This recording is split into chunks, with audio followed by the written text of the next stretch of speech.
A major cabinet shakeup in the Trump administration today. The president firing DHS Secretary Kristi Noem amid recent turmoil, and reports he is furious over her recent testimony on Capitol Hill. Fox's Mike Emanuel with more from Washington. That has been extremely effective. Ask you to run these advertisements, is that right? We had that conversation, yes. Days after she was grilled on Capitol Hill about her management of Homeland Security, Kristi Noem is no longer the secretary. The tipping point stemming from her testimony claiming President Trump approved a $220 million ad campaign for DHS, but the president says he not only didn't authorize the spending, he didn't know about the ads. It is obvious that the deal is not getting done and the job is not being done. He will make the switch. He's a developer. He knows how to get stuff done.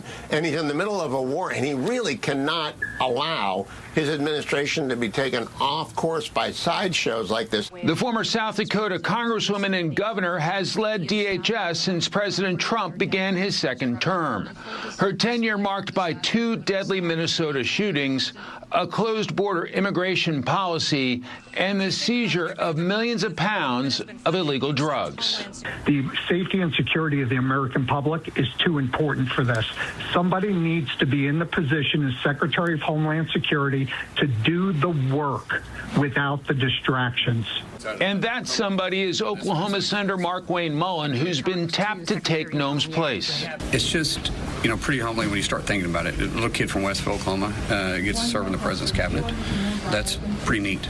But the switch-up not satisfying critics of Noem and the Trump agenda. A change in personnel is not sufficient. We need a change in policy. And that has to be bold, dramatic, transformational, and meaningful. Senator Mullin is expected to take over the role on March 31st if confirmed, and Noem will be shifted to another project within the administration. In Washington, Mike Emanuel, Fox News.